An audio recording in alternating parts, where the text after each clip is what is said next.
me, Dwayne, software engineer in my 30s. I've been with the same tech company for the better part of a decade. Not a flashy place, but the work is stable, and I'm good at it. I'm the guy they call when some legacy system nobody understands breaks down at 3 a.m. I'm not a social butterfly. I prefer my code to be elegant and my interactions to be efficient. Basically, I keep my head down, do my job, and collect my paycheck. A few months back, the whole department gets an email. Mandatory meeting in the main conference room. Project Phoenix. XE. Another one of these. Every year there's a new flagship project that's supposed to revolutionize our workflow. Usually it just means more meetings and a new useless piece of software we're forced to use. I grab my coffee and head down. The room is already filled with the usual suspects. Marketing people looking too cheerful, junior devs looking nervous, and our department manager looking like he's about to have an aneurysm. The manager is a classic corporate type, a nervous, sweaty man who agrees with the last person who spoke to him. His only real skill is deflecting blame. He clears his throat and starts the meeting. He talks up this new client, a big fish we've been trying to land for years. Project Phoenix is the key. It has to be perfect. Then he drops the bomb. He announces that he's promoting Karen to be the lead on this project.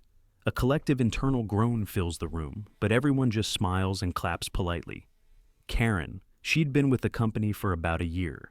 Young, ambitious, and her entire personality was built around corporate buzzwords and social justice activism. Every conversation with her somehow circled back to the patriarchy or systemic oppression. She once tried to get the office coffee machine replaced because she claimed its design was inherently masculine.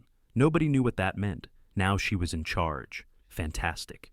Karen walks to the front of the room with a beaming smile. She launches into her presentation.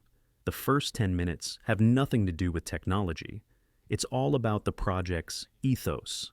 She talks about creating a safe and inclusive digital space, deconstructing traditional development hierarchies, and building a product with a soul. I just stare at the screen, sipping my coffee, wondering if I can get away with checking my email. A few of the older engineers are looking at the ceiling, probably counting the tiles to stay awake. Then she gets to the technical part, and my internal alarms start going off. Her entire plan is built around a new software platform called Etherflow. I've never heard of it. She describes it as a groundbreaking, ethically sourced, and holistically designed framework. The slides are full of stock photos of diverse people smiling and holding tablets. While she talks, I pull out my laptop, not even trying to hide it. I'm looking this Etherflow thing up. The website is just as bad. More buzzwords, more vague promises. I dig into the developer documentation. It takes me less than 5 minutes to find the fatal flaw. It's right there in black and white, a fundamental architectural limitation. The platform uses some weird proprietary method for database queries that's incredibly inefficient. It might work for a small blog or a portfolio website, but our new client deals with massive data sets. We're talking millions of transactions an hour. This thing would melt. It wouldn't just slow down. It would crash and probably corrupt the data on its way out. Karen is wrapping up her speech, glowing with self-satisfaction. So, this new approach will not only deliver a superior product, but will also reflect our company's commitment to progressive values, she finishes. She asks if there are any questions, clearly expecting praise. The room is quiet. Nobody wants to be the first to step on this landmine. A long silence, but wave. I sigh. I don't want to do this. I really don't. But if this project fails, it'll be a nightmare for everyone, especially my team who will have to clean up the mess. I raise my hand. All eyes turn to me. Karen's smile tightens just a little. Yes, Dwayne? I keep my voice calm and neutral. No emotion, just facts. Karen, I was just looking over the documentation for Etherflow. I'm concerned about its data handling capabilities. I continue, explaining the technical issue in simple terms. The query system isn't designed for high-volume transactions. Our client's average load will create a bottleneck. Under their peak load, which they hit several times a day, the system will experience cascading failure. I wasn't trying to be dramatic. It was just a statement of fact. Her smile completely vanishes. The temperature in the room drops by about 20 degrees. She stares at me for a few seconds, her eyes narrowed. Thank you, Dwayne, she says, her voice dripping with artificial sweetness. I appreciate you sharing your perspective. She's talking to me like I'm a child who just suggested we build the server out of Legos. But perhaps you're viewing the problem through an outdated lens. Etherflow is about a more agile, fluid approach. It's not about brute force processing, which is a very rigid masculine way of thinking about problems. I can't believe what I'm hearing. She's attributing a server's processing capacity to a gender stereotype. I try one more time, keeping my tone level. This isn't about a philosophy of coding. It's about math. The platform's maximum operations per second are lower than the client's minimum requirements. It's a non-starter. I suggest an alternative. We should use the framework X that we deployed for the Johnson account last year. It's stable, scalable, and the whole team is already trained on it. That was it. That's when the switch flipped. Karen's face flushes with anger. She puts her hands on her hips and takes a step toward me. "You know, I was waiting for this," she says, her voice suddenly loud and accusatory. The moment a woman is put in charge, there's always one man in the room who has to stand up and explain to her how things really work. The air gets sucked out of the room. "This," she says, gesturing at me, "is a classic example of mansplaining. You didn't even consider my proposal. You just waited for an opportunity to shoot it down and promote your own old ideas." My brain just short-circuits for a second. I didn't say anything personal. I pointed out a technical flaw that would cost the company millions of dollars. She turns to our manager, who is now visibly sweating and looking at his shoes. This is the kind of toxic behavior that makes it impossible for women to succeed in tech. Dwayne is actively trying to undermine my authority in front of the entire team on my very first day as lead. The manager looks up, terrified. His gaze flits between me and Karen. He sees an angry woman threatening to go to HR and a quiet engineer who never causes trouble. He makes the coward's choice. Now, Karen, let's not get heated," he stammers. "You've made some excellent points." He then turns to me. His face is a mask of strained neutrality. "Dwayne, we need to be team players here. Karen is the project lead, and she has a clear vision. Let's try to support that vision instead of poking holes in it. We need positivity." I just look at him. Positivity doesn't stop a server from crashing. I glance around the room. Every single one of my colleagues is avoiding my eyes. They know I'm right. They're all experienced enough to see the problem, but no one says a word. No one is willing to put their neck on the line. In that moment, I feel completely isolated. I understand. They have mortgages, families. They don't want to get dragged into a fight with HR. But it still stings. I look back at Karen, who is now staring at me with a smug, triumphant look on her face. She won. I don't argue. I don't raise my voice. I don't try to defend myself. It would be pointless. My fate in this meeting was sealed the moment she said mansplaining. I just give a slow, deliberate nod. "Understood," I say. It's the only word I speak. I close my laptop, lean back in my chair, and stay silent for the rest of the meeting. I've done my part. I raised the alarm. They chose to ignore it. The meeting eventually ends. People file out of the room quickly, avoiding me like I have the plague. I go back to my desk. My mind is calm. There's no anger, just a cold, clear sense of purpose. I open my email client. I compose a new message to my manager. No one else is CC'd. The subject line is simple and professional. Project Phoenix, risk assessment, follow-up. The body of the email is dry and factual. Dear manager's name. Following our discussion in the Project Phoenix kickoff meeting, I am writing to formally document my concerns regarding the selection of the Etherflow platform. As stated, my analysis of the platform's technical documentation indicates that it is incapable of handling the client's projected data load. Specifically, the database query architecture presents a critical bottleneck. I predict system-wide failure and potential data corruption under peak load conditions. I have attached the relevant sections of the documentation with my annotations. My professional recommendation remains to use the proven framework X, which is already implemented successfully within our company. Please consider this email as my formal statement on the matter. I am, of course, available to assist the team in any capacity you see fit, but I must absolve myself of responsibility for the consequences of proceeding with the current technical plan. Regards, Dwayne. I attach the PDF. Read the email over twice to make sure there's no emotion in it. It's perfect. It's not an angry rant. It's a professional technical warning, an unshakable alibi. I hit send. The little whoosh sound of the email going out is the most satisfying thing I've heard all day. Now, I've done everything I can. The ball is in their court. The next few weeks are surreal. The project kicks off, and it's immediately clear that Karen has no idea how to manage a technical team. Our daily stand-up meetings are replaced with emotional check-in circles. We literally have to sit in a circle and take turns describing our feelings about the project's energy. Most of the senior guys just mumble something like, feeling productive, and then stare at the floor until it's over. Karen spends half of every meeting talking about dismantling patriarchal coding habits. This includes things like forbidding the use of the terms master-slave for databases, which is standard industry terminology, and insisting we name our servers after famous female poets. We spend an entire afternoon arguing about whether to call the primary server Plath or Dickinson. Meanwhile, the actual work is falling apart. The junior developers, who are trying their best, are completely lost. Etherflow is a buggy, poorly documented mess. They come to me for help, quietly, when Karen isn't looking. I help them where I can, showing them workarounds for simple problems. But I don't get involved in the core architectural issues. That's not my job anymore. My official role on the project has been minimized. Karen assigned me to documentation and legacy support. It's a classic move to sideline someone. Give them a task that sounds important, but keeps them far away from the actual project. So, I spend my days updating old user manuals and running diagnostics on servers that are scheduled to be decommissioned next year. It's boring, but it's quiet. I do my work diligently. I file my reports. I stay out of everyone's way.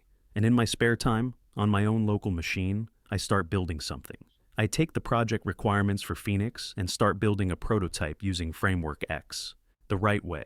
I tell myself it's just a personal project to keep my skills sharp, a thought experiment.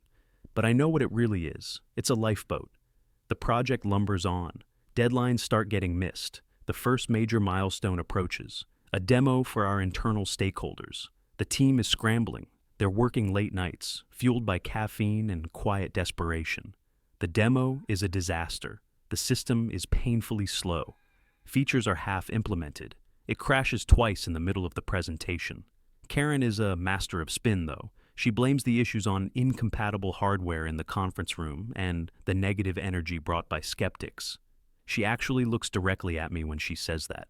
I'm sitting in the back of the room, just observing. I don't say a word. After that meeting, the atmosphere on the team gets even worse. The fake positivity is gone, replaced by a grim, unspoken understanding that the project is doomed. Karen becomes more and more authoritarian. She starts demanding daily progress reports, micromanaging every line of code. She accuses people of sabotage when they report bugs that she can't explain. The team chat becomes a minefield. One junior dev posts a meme to lighten the mood, and she gives him a formal warning for unprofessional conduct. Morale is at an all-time low. The launch date is 2 months away. It feels like watching a train wreck in slow motion, and I have a front row seat. The launch date for Project Phoenix got closer and closer. The mood in the office shifted from anxious to funereal. Everyone knew. They might not say it out loud, but everyone knew this was going to be a catastrophe of epic proportions. Karen, however, seemed to be living in a different reality. She became even more rigid in her ideology. Any technical problem was, in her view, a symptom of the team's ingrained patriarchal resistance. If the database was slow, it was because the engineers were secretly using inefficient brute force logic as a form of protest. If the UI was clunky, it was because of a lack of emotional empathy in the design process. It was completely detached from reality. Our manager was nowhere to be seen. He started working from home more often and would only join meetings via conference call, where he'd say a few encouraging but completely meaningless phrases and then drop off. He was hiding. The week of the launch arrived. The client was a huge multinational corporation. The go-live event was a big deal. The CEO of our company and several other high-level executives were going to be on the video call to watch the final deployment. The night before, the office was a ghost town, except for the Phoenix team. They were all there, staring at their screens with dead eyes, trying to patch a sinking ship with duct tape. I stayed late too, not to help them, but to finish my own work. My little side project, The fully functional version of Phoenix built on Framework X was complete. It was clean, efficient, and stable. I had run simulations of the client's peak data load, and it handled them without even breaking a sweat. I saved the final build, pushed it to a private repository, and went home. I slept soundly that night. The next morning, I came into the office and headed straight for the main conference room, the war room for the launch. The air was thick with tension. Karen was pacing back and forth, sipping from a mug that said, "Male Tears." The rest of the team was huddled around their laptops, running last-minute checks that everyone knew were pointless. I took a seat in the back corner, opened my laptop, and started responding to some old support tickets. Just another day at the office for me.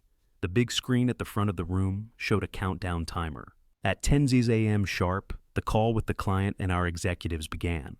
Faces popped up in a grid. Our CEO, the client's CIO, a bunch of other people in expensive suits. Our manager, on the call from home, gave a weak, shaky introduction. Then he handed it over to Karen. She stepped in front of the camera, her smile so wide it looked painful. She launched into a 5-minute speech about paradigm shifts, collaborative energy, and building a better future through technology. The executives on the call looked bored. The client's CIO looked impatient. "All right, Karen," the CIO finally cut in. "Great speech. Can we see the product now?" A moment of truth. .apg. Karen's smile faltered for a fraction of a second. "Of course. We are now initiating the final data migration and going live." She gave a nod to one of the junior devs. He took a deep breath, his hand trembling as he moved the mouse. Click. The script began to run. For the first 60 seconds, everything seemed okay. Data was migrating. Status bars were filling up. Karen stood with her arms crossed, a smug look spreading across her face. She shot a quick, triumphant glance in my direction. I didn't react. I just watched the screen. And then it happened. A red error message flashed on the main display. Database connection timed out. Then another and another. The progress bars froze, then turned a sickening red. On the video call, the client's CIO leaned closer to his camera. "What's that? Are we having a problem?" Karen's face went pale. "Just a temporary network hiccup," she stammered. "We're rerouting now." It wasn't a hiccup, it was a death rattle. The system was being hit with the client's live data stream. It was exactly the peak load I had warned about. Etherflow was choking. The main dashboard on the screen went blank. Then it was replaced by a stream of incomprehensible error codes scrolling down the page. A cascade failure. The junior dev at the keyboard looked like he was about to vomit. "I've lost control," he whispered. "It's not responding." The client's CIO was no longer trying to be polite. "What the hell is going on? My team is reporting data corruption on our end. Shut it down. Shut it down now." Chaos. People were shouting. Keyboards were clacking furiously. But it was too late. The project was dead. It had crashed, burned, and taken a chunk of the client's live data with it. The CEO of our company, a man who rarely ever showed emotion, had a look of pure, cold fury on his face. "The call is over," he said, his voice dangerously quiet. "My office, now." He disconnected. The other executives followed suit. The conference room was silent, save for the hum of the servers and the sound of someone quietly crying. Karen was just standing there, frozen, staring at the screen full of red text. The post-mortem meeting was an hour later. It wasn't in a conference room. It was in the CEO's office, a place I'd only been in once before. Me, Karen, and the manager were told to attend. The CEO, whose name is Arthur, was a no-nonsense guy in his late 60s who had built the company from the ground up. He wasn't an HR drone. He was an engineer by trade. He was sitting behind his huge oak desk. He didn't tell us to sit down. "This morning," he began, his voice low and controlled, "we lost our biggest client in a decade. We have incurred financial penalties that will wipe out this quarter's profits. Our reputation is in tatters. I want one simple answer. How did this happen?" The manager started to speak first, sweating through his shirt. "Well, Arthur, it was a very complex project. Unforeseen technical hurdles." Arthur cut him off with a single look. He turned his gaze to Karen. She was visibly shaken. All her corporate confidence had evaporated. It was sabotage," she whispered. The core code was solid. Someone must have... Sabotage, Arthur interrupted, raising an eyebrow. That's a serious accusation. Do you have any proof? Karen faltered. No, but the team was resistant from the start. The negative energy... Arthur held up a hand to silence her. He looked utterly unimpressed. Then he turned to me. Dwayne, you've been with this company for 10 years. You're my best systems architect. You were on this project. You've been silent this whole time. Tell me what happened. This was the moment I met his gaze. It wasn't sabotage, I said, my voice steady. It was a predictable and preventable failure. Karen and the manager both stared at me, shocked. Arthur leaned forward. Explain? I identified the critical flaw in the chosen platform during the initial kickoff meeting, approximately 3 months ago. The platform was not, and is not, capable of handling the client's data load. I explained this to the project lead and the department manager. Arthur's eyes narrowed. He looked at the manager. Is this true? The manager looked like a cornered animal. Well, Dwayne expressed some concerns, but we believed in Karen's vision, I continued, unfazed. When my technical assessment was dismissed, I followed up with a formal email to manager's name, detailing the specific failure points and recommending the use of a stable alternative solution. I have a copy of that email right here. I pulled out my phone, opened the sent message, and placed it on the desk in front of Arthur. He picked up the phone and read the email. He read it once, then he read it again. The silence in the room was absolute. He placed the phone back on the desk and looked up. He didn't look at me. He looked at Karen and the manager. His voice was colder than I had ever heard it. So you were warned, in writing, with technical specifics, and you ignored it. He stood up. Karen, your leadership has cost this company millions. Your employment is terminated, effective immediately. Security will escort you out. She opened her mouth to protest, but no words came out. She just looked utterly defeated. He then turned to the manager. And you're not a leader, you're a liability. Your job is to manage risk, and you failed spectacularly because you were afraid of a difficult conversation. You're demoted. You'll be reporting to the lead of the support desk. Maybe you'll learn something about accountability. The manager just nodded, his face ashen. They were both dismissed. Security guards, who had apparently been waiting outside, came in and escorted them away. Now it was just me and the CEO. He sat back down and let out a long sigh. Dwayne, he said, sounding tired, we're in a mess. The client is gone. The project is a smoking crater. What do we do? I took a breath. The project isn't a total loss, I said. For the past 3 months, I've been developing a parallel version using the correct architecture, Framework X. It's fully functional and stress-tested. It meets all of the client's original specifications. Arthur stared at me. For the first time, I saw a flicker of something other than anger in his eyes. Hope, maybe. Are you serious? Yes, I said. It's ready to deploy. He was quiet for a full minute, just looking at me. I'm putting you in charge, he said finally. Take whoever you need. You have an unlimited budget. Get that client back. If you can fix this, the bonus will be life-changing. I just nodded. Okay. The next week was a blur. I was given Karen's old office. I assembled a small, competent team of the best engineers, the ones who had been sidelined with me. We worked around the clock. We contacted the client's CIO directly. I didn't give him a sales pitch. I gave him a live demo. I showed him the logs from my stress tests. I walked him through the architecture. He was skeptical at first, but he was also an engineer. He recognized good work when he saw it. We got a second chance. One chance. We deployed my version of the project the following Friday. It went off without a hitch. It was fast, stable, and flawless. The client was happy. The CEO was ecstatic. Life at the office changed. I was promoted to director of engineering. The team I picked got massive raises and bonuses. The atmosphere went from toxic and fearful to productive and professional. We focused on results, not ideology. About a month after the launch, I was leaving the office late one night. As I walked through the nearly empty parking lot, I saw someone standing by the entrance. It was Karen. She was there to pick up her final paycheck, I guess. She saw me, and for a second I thought she was going to yell at me, but she just looked at the ground.